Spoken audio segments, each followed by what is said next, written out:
Thanks for watching The Instant Reaction. For full episodes of the Cannon Podcast, sign up as a YouTube member on this channel or go to patreon.com/thecannonpod. Welcome back to The Instant Reaction. I'm pretty upset, mate. I'm pretty upset. That's a poor performance, and it's by individuals, really. And I think what's more frustrating is we coached a 3 or 4-0 in that game, and for whatever reason, we can kind of critique some efficiency on the night. We left goals on the pitch. Martin Odegaard should have had 2 goals. Martinelli should have had 2 goals. Some disappointing decisions by the referee. I've seen something given in terms of Palace beforehand. We'll talk about the penalty shout, but you don't rely on those things. But, I think the replay that they show even on VAR for the Kai Havertz goal, they take out the Matty Cash handball that starts the move, which I find very frustrating. But beyond that, I think we can't do anything but criticize our own selves on the day. Frustrating refereeing, but on the whole, to leave at minimum 4 goals. And we haven't even talked about the Bukayo Saka weak foot finish in the first couple minutes. I could say that there were legitimately 4 or 5 1v1 opportunities with Emi Martinez. 2 from Martinelli in the first half. Martin Odegaard has missed 2 open goals, one in the first half and then early on in the second, and then Bukayo Saka. So it's incredibly, incredibly frustrating. I don't think that we were good enough on the day. But as a whole, I feel like we dominated the match. And I think that's what's even more frustrating when you're watching. I think we limited Villa to very few chances, especially in the first half. A lot of issues and build-up that we were causing them with their press. But Stop moaning, George. You should have scored. I guess we haven't heard the... it was all your fault. Part of the rant. But yeah, it's incredibly frustrating on the night. Incredibly frustrating. Expected goals 1.8 to 0.7. 61% possession, slightly higher field tilt, slightly more far head entries. Mate, I'm really frustrated with that game. I'm really frustrated. Oh, sorry, I wasn't actually showing the stats. I thought it was. Sorry. Yeah, I'm rare. These are instant. You can see that now, yeah. These are instant reactions. So we're going to give you obviously our completely unfiltered opinions. Also, we're going to go away, take some time and think about it for the podcast and stuff, and then come back and have a bit more of a fair assessment and a bit more of a fair shout. But right now, all I feel is really, really, really frustrated. And I think it's at everyone. I'm probably to your point, other than maybe the coaches, because I think it's, you could look at Nketiah's finishing, you could look at Jesus' finishing, you could look at Saka's finishing, Martinelli, Odegaard. You could say every single player had a moment where they should have punished Villa. They get one moment, they manage to put it away, and that's football. But it's so frustrating. It's more frustrating because we dominated them. That's what I think the frustration lies, because a lot of people... I mean, look at that field tilt, George. Well, there you go. Field tilt. That's the one optimism, isn't it? No, I thought Martinelli had a really surprisingly poor performance on the night. It wasn't even just the 2 missed opportunities that he had 1v1, but I just felt he was making the wrong decision. I felt as though that he was rushing actions. He had a really poor night on the day. Jesus too. There was that one ball that Saka has inside in the second half to find him in open space in the box, messes up his first touch. There were so many opportunities, and our technical level on the night was just so poor across the board. The technical level was abysmal. I think that our final action, of course, was really, really poor, but surprisingly, I felt our buildup was good. The one positive that I could have is I felt that David Raya came back and stood up on some transition moments with some important saves. I don't think he was ever stressed necessarily, but he made some really good saves in transition moments, especially the second half. And our 2 center backs did brilliantly. They defended amazing. Saliba on Watkins, which is not an easy matchup, did brilliantly. And Gabriel stood tall when he was isolated. Defensively, I thought we were pretty good. Yeah. Yeah, we were brilliant defensively. It's so frustrating and deflating because you look at this match and it wasn't City versus Aston Villa. We dominated every facet and we couldn't find the finishing. And I think nobody wanted to score. It wasn't just one person. Jesus had opportunities. Eddie Nketiah, uh, Bukayo Saka, I think could have done a little bit better. He was probably maybe my favorite attacker, but that's not saying much because I think as a whole we attacked very poorly on the night. Um, Martinelli, we said, wasn't the greatest, and I do think that despite him being subbed because there was reason for it, I think we lost his stretching. Yeah. And if you're gonna have Trossard, who I wanted on the day, but not necessarily as a touchline winger. I wanted him because of his efficiency. Yeah. I don't know why Reece Nelson isn't coming on in those game states. We've talked about it. If you want a touchline winger, Reece Nelson should have been the sub that we do in that instance, especially with what was on consistently, like the ball over the top, despite having two offsides called. It was on all day, and I just don't understand why we didn't replace Martinelli with somebody like Reece Nelson on the wing. Kind of chose Trossard. Frustrating call around. Yeah, I agree. I think Martinelli going off, we really lost something, especially over the top, considering, you need your outlets. I think, as you say, it was a game for Reece. It was a game for, I think if we were going to take Jesus off, I wanted that more facilitative 9 and maybe moving Trossard to the false 9. I don't know. And it's obviously easy after the fact. But look, I think in the end, it comes down to the finishing. And I know there's some comments and stuff about the referees. We can talk about it, but to be honest, there's some for example, against Newcastle, the referees were the difference, and they were the reason we lost that game. I think that the poor decisions and well, I think it was 1-0, right? So they were the reason we lost the game. The referees weren't the reason we lost this game. We were the reason we lost this game. So I think today, I hear people who want to talk about the referees and complain about that, but we are the reason we lost today. Like the referees could have done something worse, and I think it would still be our fault. So it's really frustrating. I just, trying to put some kind of analysis together. I think, I think the subs weren't great, really. I didn't have a problem with any of the setup. I thought we were basically as we were. We were, Erdegaard dropping out, Saka and Martinelli holding width, Jesus doing his normal stuff. Havertz did really well. All in build up. It was just when we got to the final third, and it was right from the beginning. It was right from like minute 1. We were just knocking every time we got to the final third. We were knocking it, and it was like players passing level was passing between each other and stuff, and all that stuff. And it's just, I don't know if it was the pitch. I blame you, George. You blame me. I blame you. I don't know, mate. Like, I think it was incredibly frustrating. I thought from minute 1 too, we had a really good idea, Bukayo Saka making really quick switches out to Martinelli and then vice versa. And that bit of play, Saka switches out to Martinelli. He receives the cross back and we kind of mess up the weak foot finish, right? And I thought, okay, that's on all game. If we can keep that up, that pattern of play, we'll be okay. But it's very difficult to win matches when you're going to display that level of efficiency in front of goal. It's just, you know what? I blame him too. I think Rumpy's onto something. I blame Cedric. Who else can we blame? I blame Win, actually. I blame Win. Yes. I blame Win. Oh, look who the cat dragged in. Hello, Babnate. How are you? Son. Annoyed. Yeah. Very annoyed. Did you go have a little cry? Yeah, on Twitter. I had a little cry. So frustrating. So frustrating. God.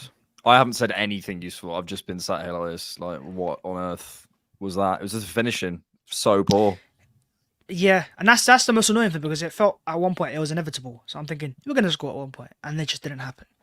And that's why I'm more annoyed at us than anything. Like, yeah, referees, this and that, but we've been there before. We know this shit. There's no point of just saying, oh wow, we learned that the referees are bad. We know that, right?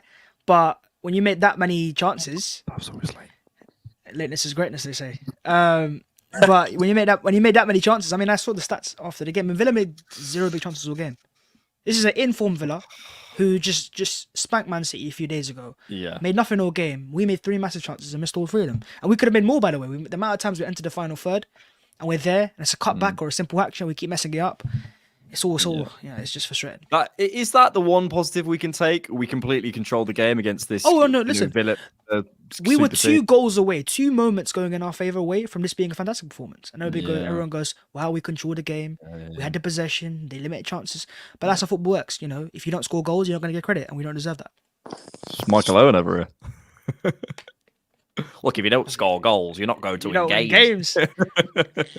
Look, at the end of the day, I think the frustrating part is that it's in our control here. And that's one thing that you can take forward, I guess. Like, I've seen a lot of people now saying, oh my gosh, now we're off to Anfield, we're off to Brighton, after having gone 6 wins on the bounce and having controlled most of the match.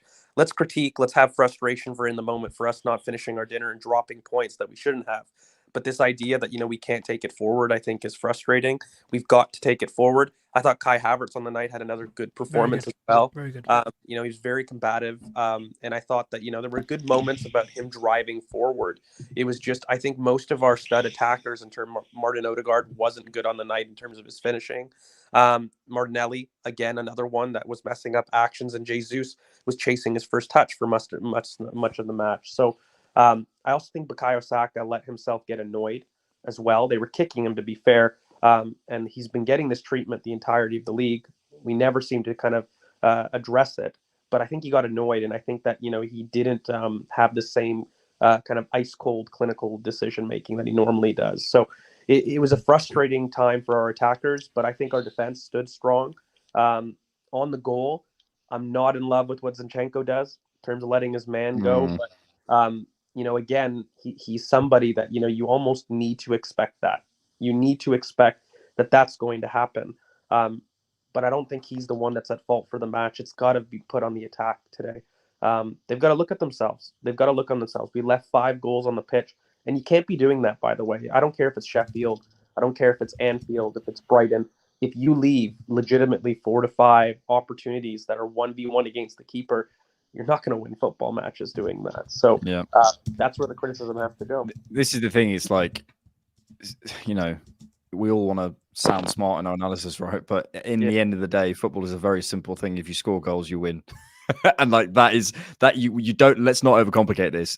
Our finishing was abysmal. That is the reason we lost. And it's not normally, to be fair. So it's not something I'm conscious of. Yeah. Interesting couple of stats. Looking up on Albinho, Arsenal have won 1 and lost 3 of their last 5:30 p.m. Saturday kickoffs. So can we blame that?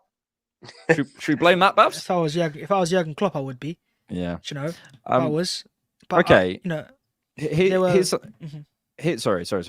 Here's something I caught some flack for on the old X, as they say.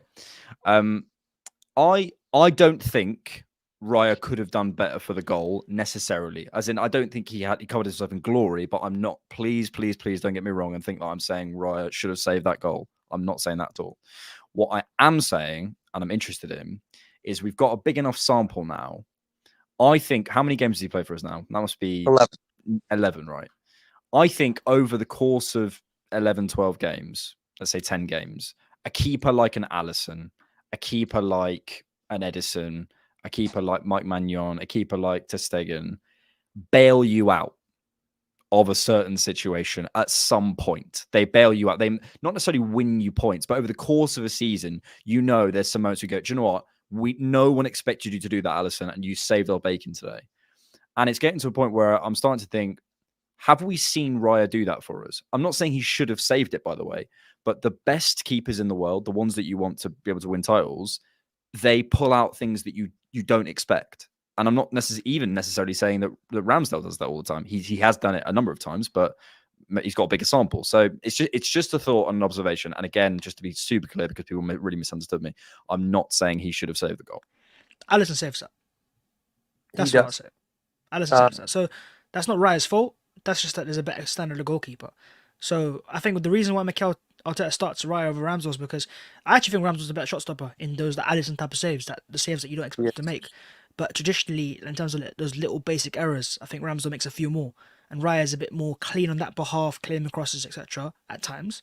But in terms of that, wonder save, that extra part that makes a keeper top draw, Yeah. I think Alisson's a 101 right now. And I expect, and I suspect that Arsenal, even though we've got Raya and Ramsdale, will look in the market again this January, think? this summer, and it'll be because it's always players that come out of nowhere. There's always that one profile that kind of fits everything. You look at Declan Rice, kind of this all fits one, and Arsenal they'll find someone. They'll have Mikel Arteta won't be watching that performance, not today, for example, with the game against Luton, and say to Raya, "This is my long-term number one." If he keeps playing like this, so I reckon they'll be on the market for a number one in the long-term future. Is Arteta ruthless enough to admit he was wrong, learn out Ramsdale, return Riot, and go big for Mignon or whoever you think? Oh, he's gone. He's so upset at that question. He is gone. Oh, there you go. Hi, darling. Hey. You're back. Okay, I almost want to move on and save this for the pod because there's a discussion for Raya and Ramsdale that I've been breaking up for a while right now. John Harrison does a brilliant job in terms of predicting goal saving probabilities, right? And factually, Ramsdale was worth +1 in goals saved last season. David Raya to date is worth negative 0.05 goals. Ramsdale and his performances this season is worth negative 0.12. Again, in half the sample, Ramsdale's only played 5 games, and Raya's now played 11. So you've got to take into account, but fundamentally, we've gone from an average of plus 0.1 to negative goals, right? Now, that's not saying that that's going to continue for the rest of the season, but that's been, when we talk about what's the marginal gain, that's a marginal loss. Not even marginal, that's fairly big. So if we're really going to talk about the numbers, there's a discussion there. I just don't think that Raya was at fault today. I don't really want to highlight that today because I thought he actually had a very good game today. Yeah. The one thing that I do want to highlight is the attackers, because on the whole, as a season, we've been quite clinical. If you look at the numbers, we actually haven't generated chances, but we've actually been quite clinical, which is very weird to say after today's game, but we have based on some of the numbers that we've received. But on the day, we've been horrifically inefficient.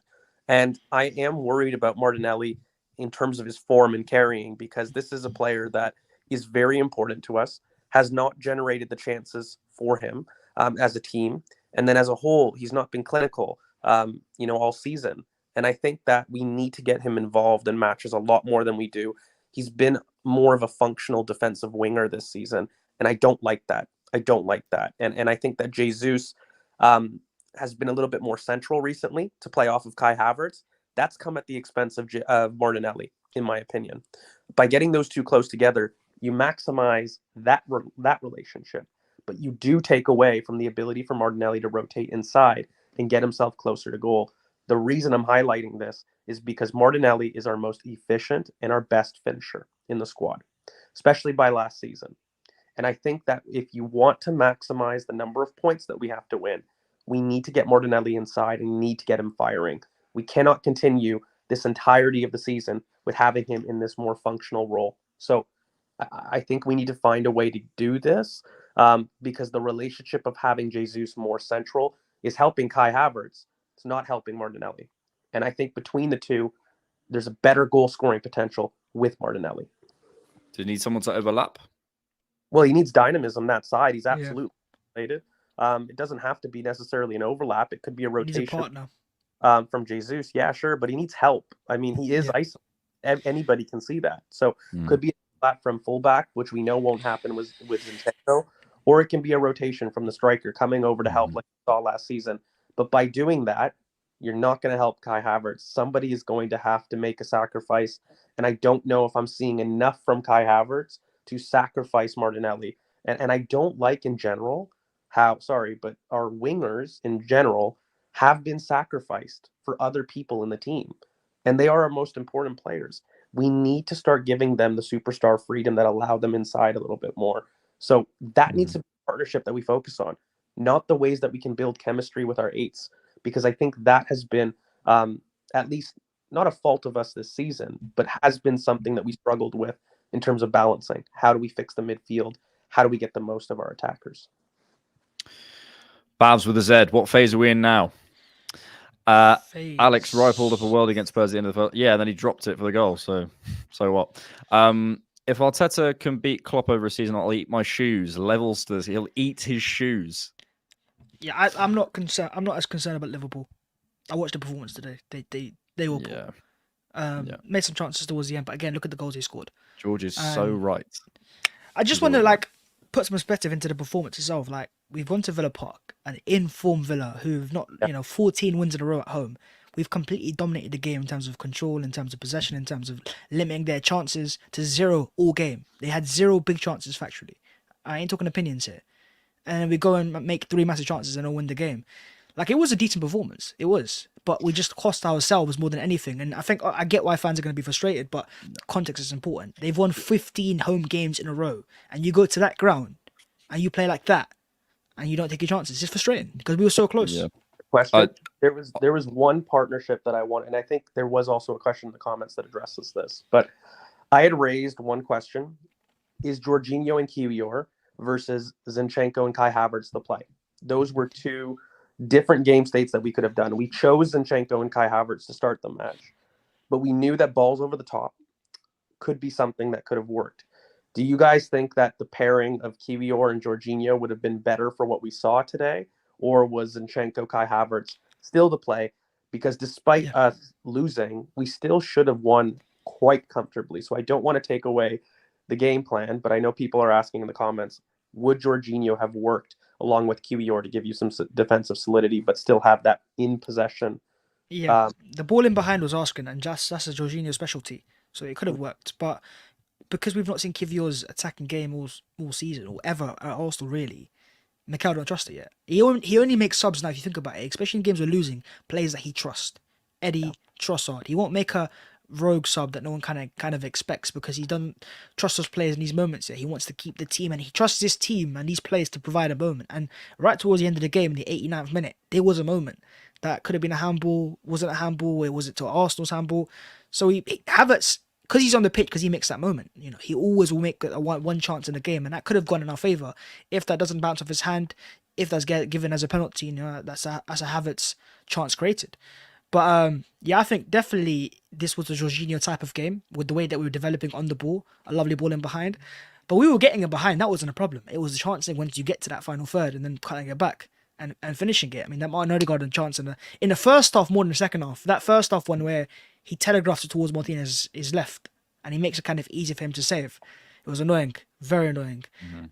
But I'm not too concerned. We're also doing all of this without Partey, without Smith Rowe, without Vieira. Oh no, we're not perfect. We're not perfect. I think, we're not perfect. But the encouraging thing is we're making chances. Because a few weeks ago we weren't. We weren't making chances. We went to Newcastle away. We didn't make any massive chances. So it was a close game. Of course it was. And referee decisions there and there. But we didn't make any massive chances. In this game, we had multiple massive opportunities. The attack is functioning in terms of that, but about being more ruthless. And I think Alex mentioned it earlier. We normally are. We've overperformed our XG this season. So it's not really a problem. One-off game, write it off, and then we'll see what's next. Havertz should have played up front. Discuss. Look, he would have been an outlet, but at the same time, I think as a whole, the attack was very poor efficiently wise. The problem wasn't getting up into the final third. The problem was finishing in the final third. Action. We can't get around that, So I think, and that's why I wanted to bring up Kiwior, Jorginho, just because it was being asked. But I think on the day, the right decision proved right. We created brilliantly. It was just our finishing on the day. Thank you, Derek, for your contribution. It's a tough loss. As men, we take it and move forward. I hate this FOMO overreaction. We don't have the big boys mentality yet. Long season. Come on, you Gunners. I'm so hungover that I can't be positive right now. That's fair. But that's fair. Later on, I'll be on your train, Bhavs. No, I'm not positive off that. I'm still frustrated. It's just a matter of. I think what you just said though was right in the sense that there are things we can take from it. It takes the performance against Luton, right? It was magical towards the end, but that's because Rice scores. If that goes wide, hits the post, it's a massive overreaction. It's oh my god, we've drawn to Luton, despite the fact that we made more chances, conceded less chances. We're doing those things right, and over a course of a season, that should play in Arsenal's favour. Because you can limit chances, make massive chances, and you win most games on XG, those teams mostly win the title. So actually, I look at it more in a City versus Arsenal perspective. Both teams have now gone to Villa Park in the space of a week. Compare both performances. City got absolutely dominated in every aspect of play. If you ask Villa fans which was a harder game, they'll say tonight. Well, we didn't get the 3 points, Robbie. Yes. Let's do some questions. Get a striker in. Get a striker in. Well, Snowy Soldier says we need a clinical Yeah, number there you go. 9. Manny Olea, should Wait. Jesus have been subbed off earlier? I don't know if he should have been. Well, you know what? I was annoyed with what Martinelli gave us. I think that Jesus was struggling all match, and I would have preferred to have Martinelli stay on the pitch between the two. Yeah. I don't disagree with that. Akash says last 20 minutes looked like a Jorginho game. Push Rice further up to overlap or underlap for Gary. Actually, I buy that. Yeah, could have done, but it's because of Kai's ability to just arrive, and it nearly worked. It's so close to working right at the end. So it works either way. If Havertz scores that goal and it counts, then we don't have this conversation. So win in January. Get him out. Get them all out. Maybe bring him on off Ash, the bench. thank you for your contribution. Last time Him we got versus McGinn, who's a bit of a dog, mate. Got that win in him. Ash, thanks for your contribution. Last time we got a 50-50 call. Do you know what it is? Now, whenever we get like a penalty call and they show it, and I'm like, that's a pen. I look for reasons why they won't give it, because I don't expect them to give it anymore. I don't have hope that they'll give Arsenal the benefit of doubt. Whereas you look at Liverpool today, forget about the yellow card and that part of the game, but the penalty they got, Arsenal don't get those. Prime example being today. We've seen that given today, and it wasn't given. And then even the handball right towards the end, they didn't check about Cash's handball. They thought that was clear. 4 hours earlier, the Palace issue of going over the top of the leg. That's the one. It's the exact same thing. It's the exact same thing. So, I mean, the fact that our manager can't even be on a touchline because he celebrated a goal in the 94th minute tells you everything you need to know. Like, we don't need to talk about referees. Let's stop giving them airtime because we know they're bad. It's weird. Do you know what I mean? Thanks again, Derek. Can we discuss the flopping attributes of Jesus? He needs to play through contact instead of seeking out fouls. I'm a basketball fan, and I hate that. Honestly, I quite like that Jesus is. Like, if you ask the question, who's our biggest like housery king, I would say Jesus is Gabriel. in there. Ben White. Ben White said, but even Gabriel, when he goes down with that trademark like foul, he wins when he just drops to the floor. You know what I'm annoyed around Jesus? You know what I'm annoyed with Jesus is I do find that his emotional part of his game sometimes too much. overrides. Yeah. And I think that there's times that less so about his flopping, I would say, because he does it. And I'm kind of with Derek. I hate when players do it, my own and others as well. But the one thing that annoys me is I find there's too many times that he wants to hero ball himself into a position. And sometimes he needs to allow himself to be emotionally resolute and play the pass that's on. You don't have to do it all yourself. And I found there was too many times today that he did mess up really promising situations by overcomplicating in the final third. Yeah. I even think Bakayo's the same towards the end of the game. There was a moment in that game, maybe it felt like towards the end there was a certain foul that after that he kind of just slowed down. He wasn't asking for the ball as much. And it felt like almost his, effect on the game started to go down, because it felt like at around the 60th minute he was really causing issues on that side. And he turned Digne one time, got a yellow card, and from that moment there was one foul on his Achilles that he just completely stopped after that, and stopped asking for the ball as much. Let's finish with this. Let's do one word to describe everyone's performance today. Let's start with Raya. Fine. Decent. Brave. I'll say brave after losing. Benjamin White. One word. Soft. Yeah, I wasn't that. I know some people are concerned by it. Meh. I wasn't that bothered. Meh. Yeah, I wasn't that bothered either way. I don't have a massive opinion. Meh. Saliba. Commanding. Solid. Okay. Gabriel. Resolute. I'm having that. Resolute. Similar. Zinchenko. Can you put the Gattuso meme? Yeah. That's another meh. I don't know. I didn't think he was that. Again, I've seen people piling on to him. Available. Oh, yeah. I'll say available. He was Zinchenko. If we ever lose a game, And any goal comes from his side, he is the worst defensive left back in the world. Get him out of the Yeah. club. He's really bad at everything. He's awful. That is just always going to happen. Because Yeah. if we ever lose a game, Zinchenko's a liability. We know he's not good defensively compared to going forwards, but there's a reason why he starts for Arsenal and started for Man City. He's a good player. Give him some respect. And Arteta did an analogy in a press conference this week about like a blanket. I think I spoke about it on the podcast. Where like obviously if you pull the blanket up, your feet are cold, and you pull your blanket down, like it's you're not going to cover all bases. Half time, someone said to me, "Why isn't he starting a big game?" I said, "Who are you going to start?" I mean, Timber's kind of injured. Injured. Mikel's 2 players that are built for those type of games are injured, so you're going to start Zinchenko, and he's not like all right. I don't know. Rice, captain, leader, legend. That's our 3. Ødegaard. Wasteful. I'll have that. Very wasteful. Thing is, I like what he's doing now. The way he's dropping off deeper, getting in. Like, he does so many things that right now, but it's just that, which is what he's normally good at, arriving into the box, finishing first time. Yeah. But yeah, wasteful today. Yeah. I miss Father Timber for games like this. The dude played half a game for us. Timber is. Dude played half a game for us. Streets won't forget. Streets won't forget. 45 minutes. Who else played? Havertz. Bubbling. Strong. Yeah. Improving. Rising. Gaining. Growing. Yeasting. Molding. Saka. Out of context. Frustrated. Frustrated is good. Like boxed in. Yeah. Well, I'll just say something similar. Something similar. Yeah. Martinelli. Poor. Ooh. Poor in terms of what? His movement? I'd say decision making, clinical. Yeah. Yeah. Wasteful. Yeah, wasteful. Wasteful's the one. And Jesus. Overcomplicated. Rushed. Tried. One word for Villa. Emery.